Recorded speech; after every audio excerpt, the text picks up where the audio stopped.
Hi, and welcome to Mrs. PM Reads, where we are continuing in the Magic Circle by Katherine Neville. And yes, my shirt says Miss PM Reads. That's because I have 3 YouTube channels. So if you've discovered this one and not the others, Miss PM Reads is for children ages 2 to 8. And Ms. PM Reads is Christian content where we are currently doing a daily devotional. But right now we are in Mrs. PM Reads and we are continuing our story. So in our last video, we were in AD 41 and it was talking about the murder of a Caesar. And they were talking about Gaius, and they were talking about Caesar, and they were talking about Caligula. And I was very confused. Maybe you were too. So I looked it up, and guess what? They're all the same person. So his official name is Gaius Caesar Augustus Germanicus, also known as Caligula. So our last video basically talked about his demise. He was assassinated kind of disgustingly, and the fact that he had been considering attacking or invading Britannia, and that was AD 41. And so to completely change the subject, this is Syrian Antioch Passover AD 42. And it's titled Epistles from the Apostles. To Mariam Mark at Jerusalem, Roman Judea, from John Mark at Antioch, Syria. Revered and beloved mother. Oh man, wouldn't you like your kids to address you like that? Okay, what shall I say? So much has changed this past year at our church of Antioch. It is hard to know where to begin. It's more impossible yet to think that this week's Pesach marks the 10th since the Master's death. It shocks me just to think of it. Young as I was, I still recall the Master so clearly from his constant visits to our home. And especially vivid is my memory of that Last Supper he and his disciples ate together at our house. I was so proud that it was I he'd chosen to run to the fountain with the water pitcher, so that when his disciples arrived there, they might follow me and learn where their meeting would take place. But indeed, it's that very memory that impels me to write to you today. Uncle Barnabas, who asks that I send warmest brotherly regards to you as always, tells me he feels that by this coming summer, when I turn 21, I shall have enough grounding in the Master's work, and my Latin and Greek should be sufficiently developed that I'll be ready to accompany him on my first official mission among the Gentiles. Of course, this is excellent news, and I knew you'd be proud I had come so far in this, our second major church just outside Jerusalem. But there is one thing that rather sours the matter, and I want your advice. Please share this with no one, not even your closest friends. I like Simon Peter. I ask this for reasons you'll soon understand. There is a man who's come to Antioch at the express request of Uncle Barnabas to work with our church. He's a diaspora Jew of the Benjamin tribe who grew up in the north in Cilicia. As a young man, he studied with Rab Gamaliel at the temple in Jerusalem, so it's possible you know him. His name is Saul of Tarsus. And mother, he is the problem. I fear matters will grow only worse if nothing is done about it. I hasten to add at the very outset that Saul of Tarsus has many positive qualities.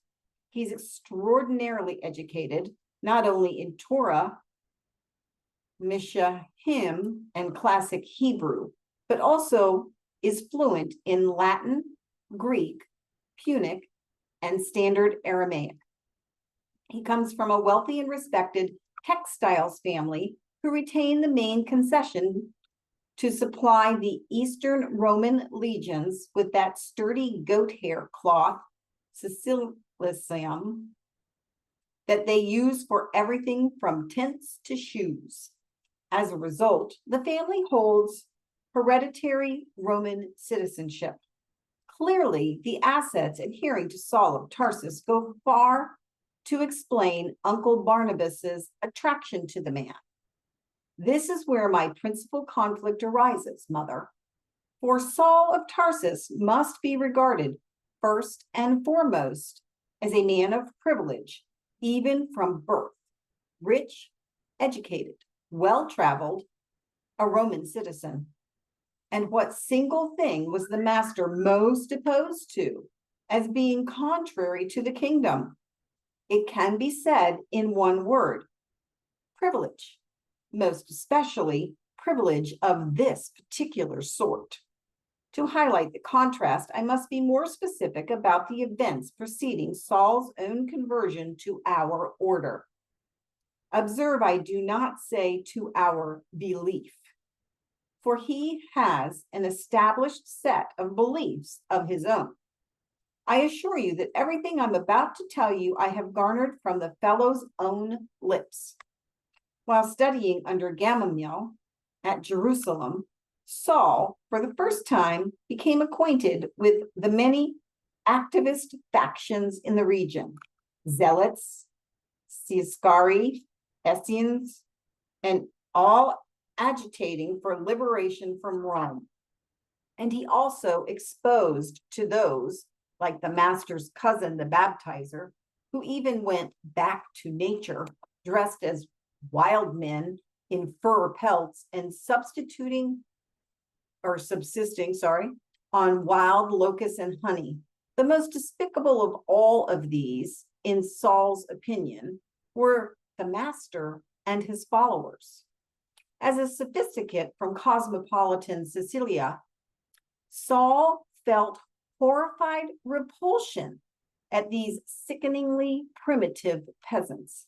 Did not he himself, though a Jew, hold the highest honor on earth, citizenship of the Roman Empire, the only passport to the civilized world?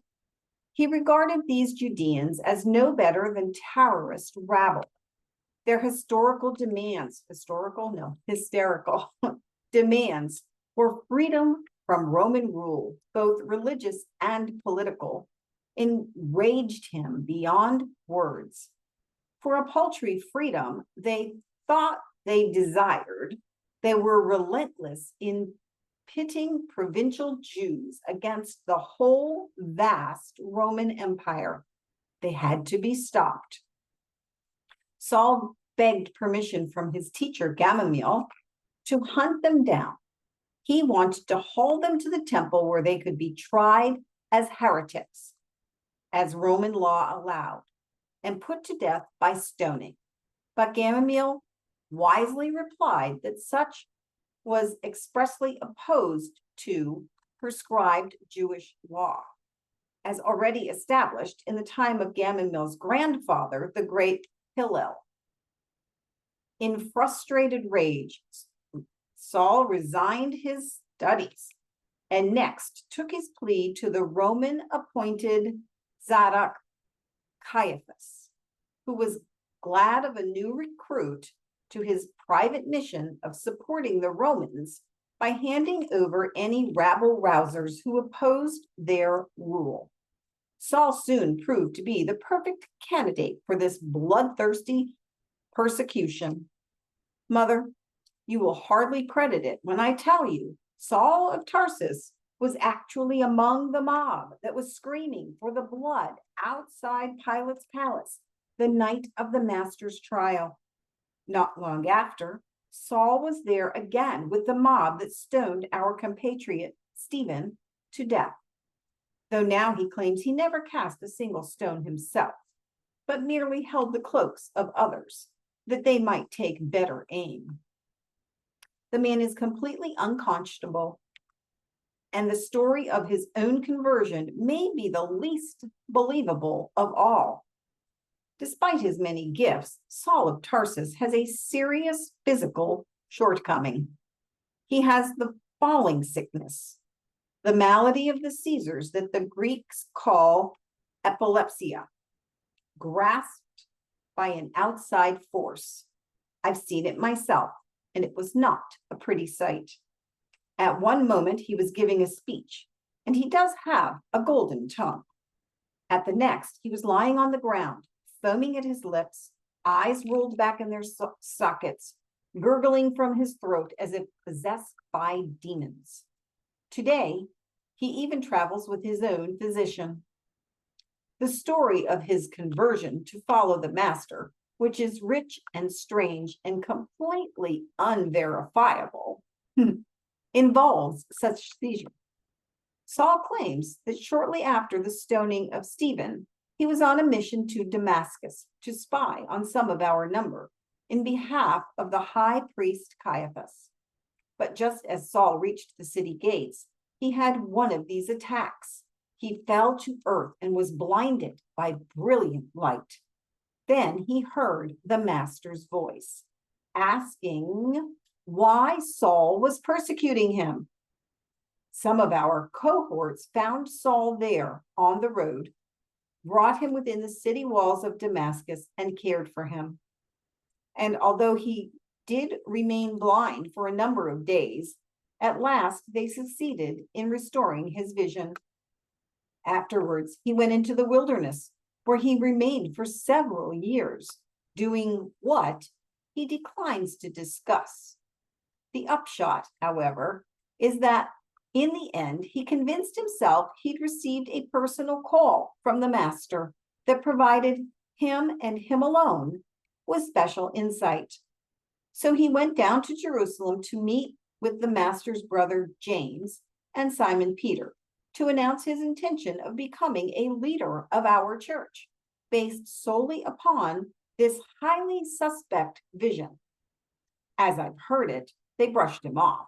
So he turned to Uncle Barnabas as independent leader of the Northern Church. I mean to say, Mother, this fabrication cut of whole cloth seems of the sort that only a master weaver like Saul of Tarsus might be capable of turning out. What better design than to entrench oneself in the bosom of the very community one has been attacking? To present oneself as a miraculous gift and pass through the gates of Damascus like a Trojan horse, to conquer as a worm does from within. How is it that Barnabas can be taken in by so obvious a charlatan, or by so transparent a scheme? But if that were all he'd done, I should not be writing this letter. It is far worse, and I believe it bodes serious ill. And I'm going to stop there because it's been 14 minutes. I don't like to keep you guys too long. And you know, if you want to keep going, you can just click on the next video when it's available. All right, you guys, most of this stuff is biblically correct. Remember, though, that this is a historical fiction. So if you have questions, go ahead and do some research and check it out. All right, you guys, I hope you have a wonderful day, and I will see you next time. Bye.